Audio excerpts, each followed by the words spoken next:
प्रश्नावली 2B के जितने भी प्रश्न हैं इसको सॉल्व करने से पहले कुछ कंसेप्ट है, उस कंसेप्ट के बारे में हम आपको बता देते हैं।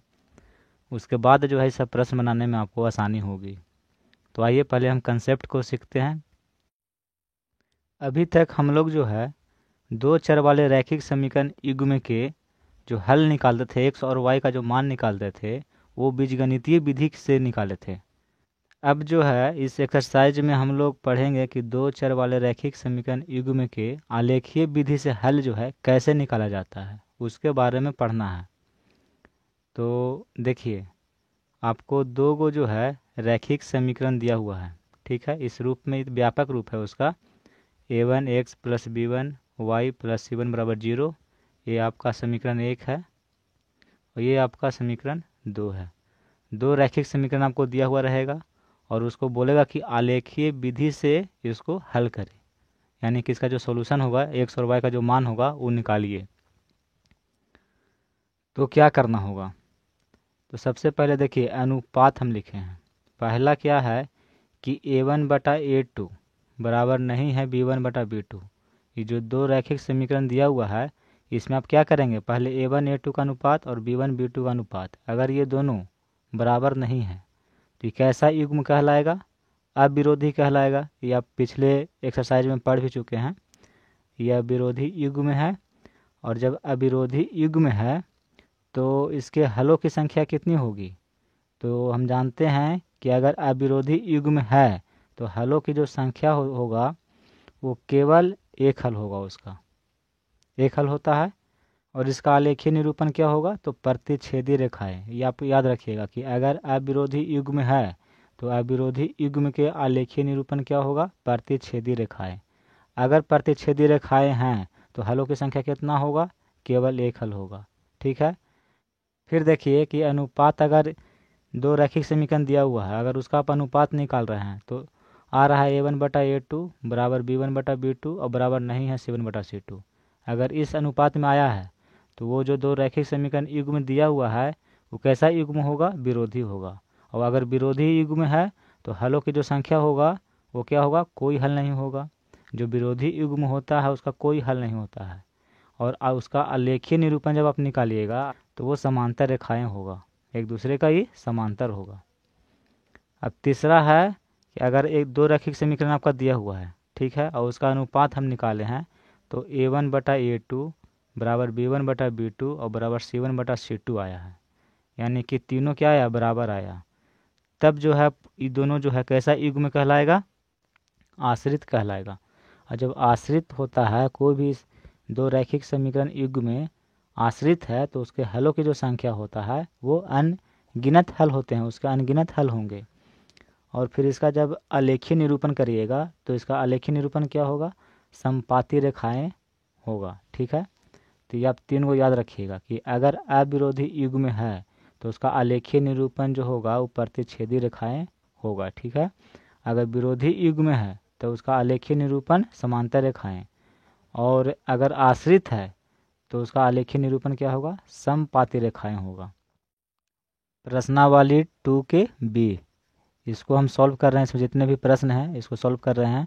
देखिए पहला प्रश्न है कि दो एक घातीय समीकरणों के लेखा चित्र यदि पहला प्रतिच्छेदी हो तो हलों की संख्या कितनी होगी? इसमें कह रहा है आपका कि दो एक घातीय समीकरण दिया हुआ है, ठीक है, और दोनों जो एक घातीय समीकरण है वो प्रतिच्छेदी है, तो हलों की संख्या कितनी होगी? तो यहाँ तो पहला प्रश्न को देखिए कैसे सॉल्व होगा। पहले क्या करेंगे कि एक आलेख खींचेंगे, ठीक है, इस तरह से खींच लिए। ये आपका मूल बिंदु होता है, ये एक्स अक्ष होता है, ये वाई अक्ष होता है। और आपको कह रहा है कि दो एक घातीय समीकरण, और हम आपको बताए हैं कि जो एक घातीय समीकरण होता है उसका अगर आप आलेख खींचिएगा, ग्राफ बनाइएगा, तो हमेशा एक सीधी रेखा में उसका ग्राफ बनता है। एक घातीय रैखिक समीकरण का सीधी रेखा में ग्राफ बनता है। यहाँ पे दो एक घातीय समीकरण दिया हुआ है, ठीक है। तो मान लीजिए कि आपका जो पहला एक घातीय जो समीकरण है उसका जब आप आलेख बनाए तो वो इस तरह से बना, ठीक है, ये। और एक और जो है आप बनाए तो उसको जो है कुछ इस प्रकार से ग्राफ बना। दो एक घातीय समीकरण दिया हुआ है, तो पहला है जिसका ग्राफ ये बना और दूसरा ये बना, तो क्या हो गया, प्रतिच्छेदी हो गया। ये दोनों जो रेखा है एक दूसरे को क्या कर रहा है, प्रतिच्छेद कर रहा है, एक बिंदु पे कर रहा है। तो वही यहाँ पे कह रहा है, देखिए कि पहला में कि प्रतिच्छेदी हो तो हलों की संख्या कितनी होगी। तो दोनों रेखा देखिए, जब दोनों एक दूसरे को क्या यहाँ पे काट रहा है, जब यहाँ पे काट रहा है तो हलों की संख्या कितनी होगी। तो ये दोनों जो रेखा है एक ही बिंदु पर काटा है, इसलिए इसमें हलों की जो संख्या होगी वो कितना होगी, 1 होगी। इसका आंसर क्या होगा, 1। क्योंकि एक बिंदु पे काट रहा है, दो रेखा है एक दूसरे को कितने बिंदु पे काट रहा है, एक बिंदु पे। तो जब एक बिंदु पे काट रहा है तो इसका एक ही हल होगी।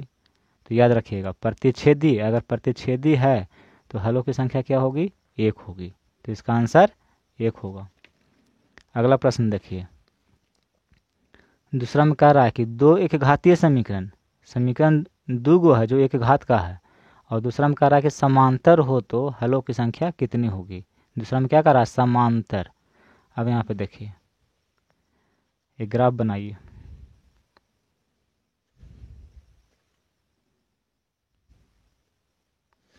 ग्राफ बना लिए, मान लीजिएगा आपका मूल बिंदु है, ये एक्स अक्ष है, वाई अक्ष है।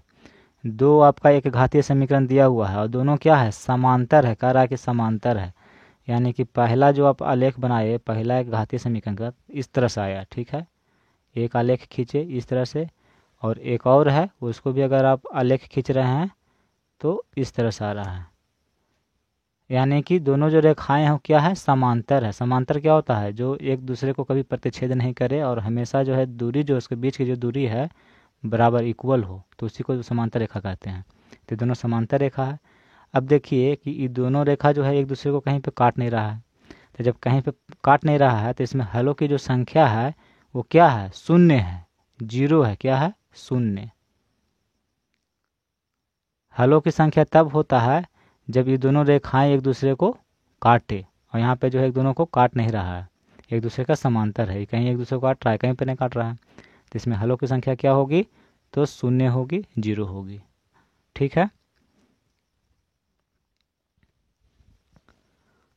अब आगे देखिए, तीसरा में क्या कर रहा है कि समपाती हो तो हलों की संख्या कितनी होगी। इसमें समपाती कह रहा है, कहने का मतलब है कि देखिए एक आलेख पहले बनाइए।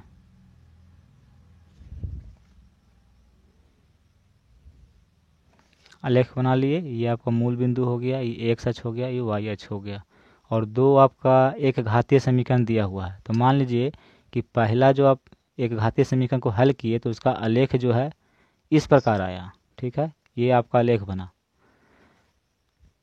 और दो दिया हुआ है, और दूसरा का भी जो है कह रहा है कि समपाती होता है। समपाती का मतलब क्या होता है कि एक जो रेखा है उसी के ऊपर में दूसरी रेखा है। समपाती यही होता है, उसी के ऊपर, यानी कि इसी के ऊपर जो है वो भी दूसरा जो रेखा है से इसी के ऊपर में है। देखिए, तो समपाती हुआ यानी कि जो एक रेखा है उसी के ऊपर ये भी रेखा है, दोनों है। तो हलों की संख्या बताइए। तो देखिए कि इसको कितना जगह पर काटेगा, यहाँ भी काट रहा है, दोनों जो रेखा है यहाँ भी काट रहा है, यहाँ भी काट रहा है, यहाँ भी काट रहा है। ये आपका अनगिनत है, कितना काट रहा है कोई इसमें गिनती नहीं है। इसको आप आगे बढ़ा सकते हैं, इसको भी आप आगे बढ़ा सकते हैं। तो देखिए यहाँ भी काट रहा है, यहाँ भी काट रहा है। इस रेखा को और आगे बढ़ा दीजिए, और इसको जो है यहाँ भी बढ़ा दीजिए। देखिए मैंने इसमें कोई गिनती नहीं है, हर बिंदु पर जो है दोनों रेखा एक दूसरे को काट रही है, ठीक है। तो इसमें हलों की जो संख्या होगी वो क्या होगी, अनगिनत। तो ये हमेशा आप याद रखिएगा।